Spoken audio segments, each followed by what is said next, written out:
Os contos de fada povoam o imaginário coletivo há muito tempo. A história da menina pobre que descobre ser uma princesa ou herdeira de um grande império já foi contada e recontada inúmeras vezes. Na ficção, é tema recorrente de filmes e novelas. E se uma história como essa ultrapassasse as barreiras da fantasia e acontecesse na vida real, para essa mulher, não passava de um sonho distante. Sempre vi as histórias em novela, em filme, mas nunca pensei que na realidade existia. Via tudo, mas nunca imaginei que existia, nem que iria acontecer comigo. Dediane tem 33 anos e, por segurança, preferiu não ter a imagem revelada. É que ela descobriu ser herdeira de um império avaliado em R$ 1 bilhão.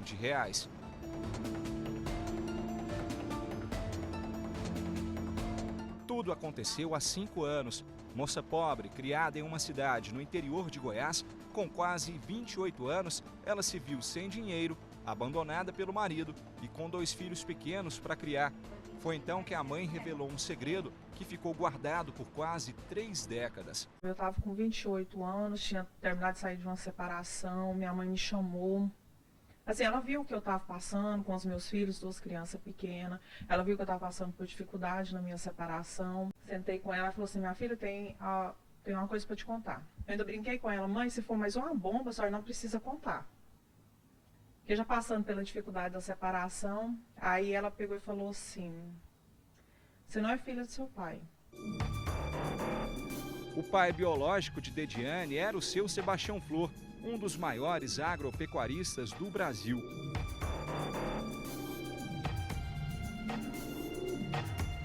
Para a gente entender como a história chegou até aqui, é preciso voltar no tempo. Sebastião Flor era de família pobre e nasceu em Presidente Olegário, cidade em Minas Gerais. Mas foi em Goiás e no Mato Grosso que ele e o irmão, Romão Flor, construíram um verdadeiro império. Só de gado são mais de 120 mil cabeças. Sebastião Flor nunca se casou e até os 73 anos pensava que não tinha filhos. Quando Dediane apareceu pedindo reconhecimento de paternidade, ele concordou em fazer um exame de DNA. Falou assim, minha filha, a gente vai fazer o exame. Se você for realmente minha filha, eu vou te assumir, eu vou te levar para Goiânia, eu vou pagar a escola para os seus filhos. Aí fez 2 exames de DNA, que foi um no DNA Vida e um na Biogenéticos. E os exames deu todos positivos. Dediane foi registrada como filha do seu Sebastião Flor. E mais do que isso, a relação inesperada se tornou de muito afeto e carinho, conforme mostram essas mensagens e fotografias de festas de família. Durante esses 5 anos que eu convivi com ele, Paulo Henrique, o que eu pude fazer com ele, o que eu pude estar junto com ele, eu ia para a fazenda com ele, a gente sempre estava junto. Se ele estava no hospital, eu estava junto com ele. Todas as vezes que saía uma reunião, nos últimos anos, esse último ano agora, eu estava dentro do escritório com ele, a gente estava trabalhando junto, ele me ensinando a trabalhar, tanto eu quanto a minha filha. Ela trabalhava meio período porque estudava, aí ela trabalhava, mas estava lá. Tanto que você vê o amor que ele tinha com a gente, ele pegava minha filha e levava no ponto de ônibus. Todos os dias ele colocava ela dentro do ônibus, ele...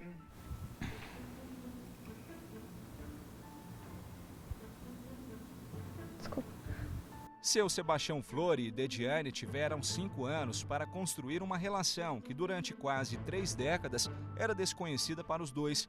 Mas o fazendeiro morreu no ano passado, aos 78 anos, e o que era um sonho se tornou um pesadelo.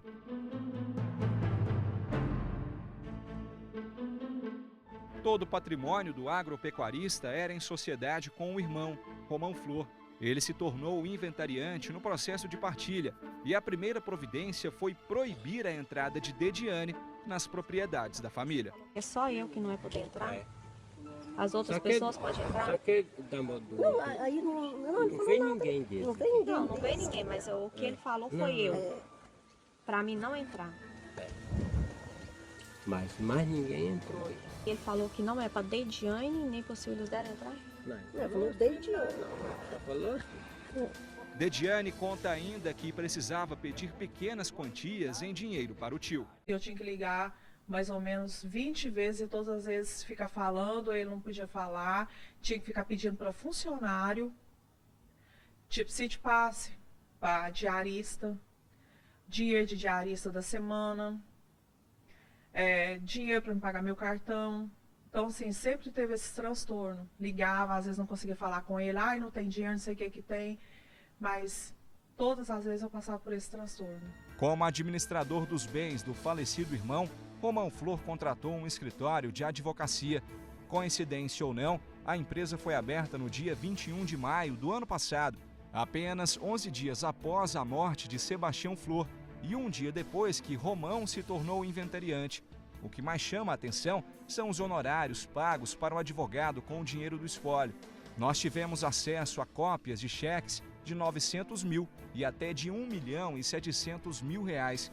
No total, foram quase 4 milhões de reais pagos em menos de um ano. Valores que surpreendem um advogado contratado para defender Dediane. Ele pagou do dia 29 de julho a 17 de dezembro o advogado e emitindo nota em nome do espólio, ou Romão e outro que é no nome do espólio também, a bagatela de 3.694.000. Eu acho que esse, sem nenhum êxito, isso é muito importante, porque se ele tivesse apresentado algum êxito, você muitas vezes pega uma demanda para você ter sucesso. No sucesso, você ganhar uma parte maior de honorários. Mas aqui, escalonadamente, ele vem recebendo esses valores. Com certeza, é o advogado mais bem pago do Brasil, numa ação só.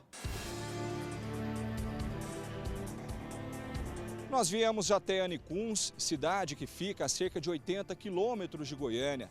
Aqui no município fica uma das propriedades que eram do seu Sebastião Flor, a Fazenda Califórnia. Ela é uma das maiores da região. O tamanho é o equivalente a mais de 6 mil campos de futebol. Do alto é possível ter uma noção da dimensão da fazenda, que era conhecida em todo o Brasil por usar tecnologia de ponta. O Elton trabalhou na fazenda durante 16 anos e conta que a propriedade era referência. Tanto o confinamento aqui em Goiás, a Fazenda Califórnia, tanto a Fazenda Mato Grosso, a Rio Preto, são duas fazendas consideradas fazendas modelos. Tanto no manejo, no tratamento do gado, tecnologia, resultado em si. Realmente era considerada modelo.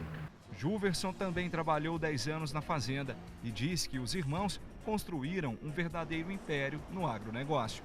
O Sr. Sebastião, para mim, todo mundo gostava muito dele, o irmão também gostava muito, assim, o jeito deles era muito bom, sabe? Então, assim, o Sr. Sebastião, mas aí, depois o irmão temperava igual, o irmão já é mais diferente que o Sr. Sebastião, já muda muito, sabe, o jeito dele. Mas o Tião não, o Tião era muito bom. A Fazenda Califórnia é usada principalmente para o confinamento de gado, que depois é vendido para frigoríficos de todo o Brasil. Tudo isso está em jogo na disputa judicial. E só nessa propriedade estão mais de 20 mil cabeças de gado. A outra fazenda, a maior do grupo, fica em Canarana, no Mato Grosso. São quase 150 mil hectares, onde estão mais de 100 mil cabeças de gado. Só de cerca são 3 mil quilômetros. Como inventariante, todas as decisões de Romão deveriam ter autorização judicial.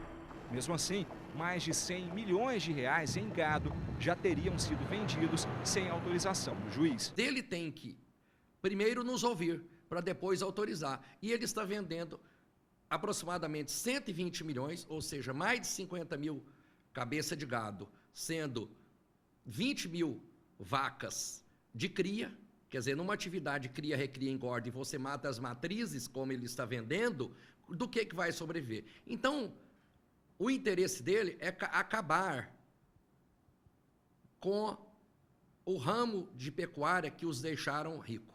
Tentamos falar com Romão Flor. Fomos até o escritório dele, que fica na região central de Goiânia. Doutor Romão está? Só na segunda-feira? Entendi. Tem um horário que ele... Geralmente ele vem mais lá para as 10 horas. Da manhã?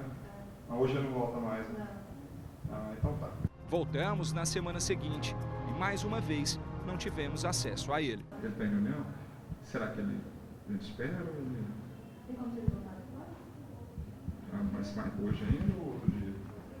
Por telefone, Romão Flor disse que preferia não gravar entrevista. A gente queria ver se o senhor tinha interesse em falar com a gente a respeito dessa disputa, né, que está tendo aí com a filha do seu Sebastião Flor. Eu não tenho interesse, isso é segredo de justiça. Ah, é? Não tenho interesse nenhum. Sebastião Flor demorou 73 anos para saber que tinha uma única filha, Dediane. Depois que o DNA confirmou a paternidade, ela foi registrada e recebeu o sobrenome do pai. Mas depois da morte do fazendeiro, surgiram outras 2 mulheres que também reivindicam parte da herança. Uma delas é Janaína Flor, de 41 anos. Janaína perdeu o pai quando ainda era criança e foi criada na mesma casa com a mãe e 4 tios, incluindo Romão e Sebastião. Ela pede na justiça que seja reconhecida como filha socioafetiva. Mas enquanto estava vivo, Sebastião nunca demonstrou interesse em registrar a sobrinha como filha de criação. Os tribunais têm entendido que, quando há uma socioafetividade, que há uma espontaneidade, uma vontade do cidadão, quando vivo, ter a intenção de adotar. Vamos imaginar que ele tivesse um processo de adoção em andamento e falecesse no curso desse processo, aí sim o tribunal iria reconhecê-la como filha socioafetiva. Mas tem a vontade do cidadão em vida de reconhecer essa pessoa, que não há nesses autos e nem fora deles, como existe da Dediane, eu te amo, minha filha querida, esse tipo de coisa, elas não trouxeram para os autos, até porque não existisse. Ela ficou muitos anos preparando, mas nesses 41 anos ela não conseguiu obter nenhum bilhetinho dele que tivesse a intenção de registrá-la ou de adotá-la como filha. Para justificar que era criada como filha, Janaína disse que era dependente de Sebastião em um famoso clube da cidade. Mas uma declaração emitida pelo próprio clube diz que Janaína jamais foi dependente do tio.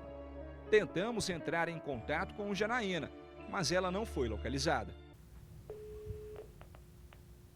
Sua chamada está sendo encaminhada para a caixa postal. Ela é defendida pela advogada gaúcha Maria Berenice Dias, que por telefone disse que não poderia gravar entrevista. Esse é um processo com uma ação declaratória de filiação, né? Acho que ela foi criada por esse tio dela e tal. É um processo que vai em segredo de justiça. Outra mulher que pede reconhecimento de paternidade é a advogada Nileia Silvério do Couto. No processo, alega que a mãe dela teve um relacionamento amoroso no passado com Sebastião Flor. Um exame de DNA feito em Goiânia, quando o fazendeiro ainda estava vivo, deu negativo. Depois da morte de Sebastião, ela apresentou um segundo exame, feito em Belo Horizonte, com resultado positivo. A surpresa veio quando foi descoberto que o laudo foi falsificado. A própria biomédica responsável pelo teste reconhece que o exame foi fraudado. Até a assinatura da funcionária foi trocada. O sobrenome dela é Leão, mas no exame falsificado está Leal. Por telefone, Betânia Pena, uma das donas do laboratório, diz que o resultado deu negativo para a paternidade e que a falsificação é grosseira. O nosso papel de laudo, ele é um papel especial. Ele tem atrás uma marca d'água nossa, sabe? Uhum. Então você pode fazer o que você quiser, mas você nunca vai conseguir fazer o nosso papel original. Então a gente é responsável pelos laudos que são dados no nosso papel. Inclusive a falsificação é tão grosseira que nos nossos laudos a gente escreve assim: o exame realizado mostrou que Paulo Henrique não é o pai biológico de Maria. Aí a pessoa foi e colocou: os exames realizados mostraram que o Paulo Henrique sim é o pai biológico. Mudou o não pelo sim. É, sabe, o negócio assim tão... Porque tem aquele espaço, no que você vai falsificar, fica um espaço do não, né? O que você vai fazer? Você vai lá, tira o não no computador e insere um sim. Que tal? Você conhece alguém que fala que sim é o pai? Ela diz ainda que em casos como esse, em que envolvem grandes quantias de dinheiro, falsificações como essas são comuns. Pessoas que recebem um laudo que não é do interesse deles, vão fazer de tudo, você não acha? Com certeza. Então isso não é uma coisa assim fora do normal. Esse caso se tornou fora do normal porque me parece que tem uma herança envolvida. Isso. Então se tem dinheiro, aí o bicho pega. Mesmo com todos esses indícios de que o laudo foi falsificado e de que Nileia não é filha de Sebastião, a Justiça Goiana reconheceu à advogada como uma das partes interessadas no processo. O advogado dela conseguiu, inclusive, suspender a pensão que o juiz do caso havia determinado que fosse paga para Dediane. É a primeira vez, Paulo Henrique, que eu vejo uma situação tão absurda dessa, onde um cidadão que não tem, no caso uma cidadã, mas nutrida essa expectativa por seu advogado, Luiz Mauro Pires, que a pessoa consegue, que não tem 2 DNAs, e vou insistir, 2 DNAs negativos e um falsificado, e consegue na justiça o que esse cidadão está conseguindo. Entendeu? Isso é revoltante. Fomos até o escritório de Luiz Mauro Pires, advogado de Niléia. O doutor Mauro está? Não, hoje à tarde ele não veio. Ah, ele não veio? Hoje então ele não volta mais, na hora dessa? Por telefone, ele também não quis gravar entrevista. O que acontece é o seguinte, Paulo Henrique. Eu não posso dar entrevista por se tratar de um caso concreto. É um caso que corre em segredo de justiça e a pessoa não concorda de falar sobre o assunto. A Polícia Civil já investiga o caso. Quem falsificou o exame de DNA cometeu o crime de falsidade ideológica. O delegado, em breve, vai começar os depoimentos. Nós vamos ouvir as partes, perícia, se for o caso, solicitar, e no sentido de apurar a verdade dos fatos. O advogado de Dediane também pretende entrar com uma representação no Conselho Nacional de Justiça contra as decisões que já foram tomadas até agora. O juiz da Vara de Família, que cuidava do caso, decidiu pedir afastamento do processo. O magistrado justificou a saída, alegando motivos pessoais. Isso mais de 1 ano depois de estar à frente do caso. O advogado alega que, sob o argumento de que o caso corre em segredo de justiça, Dediane não tem acesso à herança do pai e ainda vê o patrimônio que é dela sendo deteriorado dia a dia. Ele suspeita até de um complô entre as partes para que Dediane não tenha acesso ao que lhe é de direito. Há um conluio entre as partes. Hoje, o que um se beneficia, tanto a Niléia, Janaína e Romão se beneficiam dos atos processuais fraudados entre eles. Então, é uma denúncia grave e que vai ter ressonância no CNJ, porque não é possível o que está acontecendo aqui. E, na realidade, eles vão dizer que é segredo de justiça, eles vão alegar que não poderia vazar isso, mas nenhum crime, e isso é crime que eles estão fazendo, pode ficar distante do conhecimento da sociedade e da imprensa que a informa regularmente. A história, que deveria ser um conto de fadas, hoje, mas parece um enredo de novela, com tantos personagens e reviravoltas. Apesar disso, Dediane ainda acredita em um final feliz. O que é do Romão eu não quero nada, só quero o que é meu por direito. Eu estou nessa briga pelo que é meu por direito. E eu espero que Deus abençoe que a gente tenha um final feliz, porque tá difícil você tá nessa briga, você não consegue dormir, você não consegue mais, sabe, ter uma vida normal. Porque se eu vou para a faculdade eu fico preocupada, se os meus filhos ficam em casa eu fico preocupada, porque eu não sei o que pode acontecer.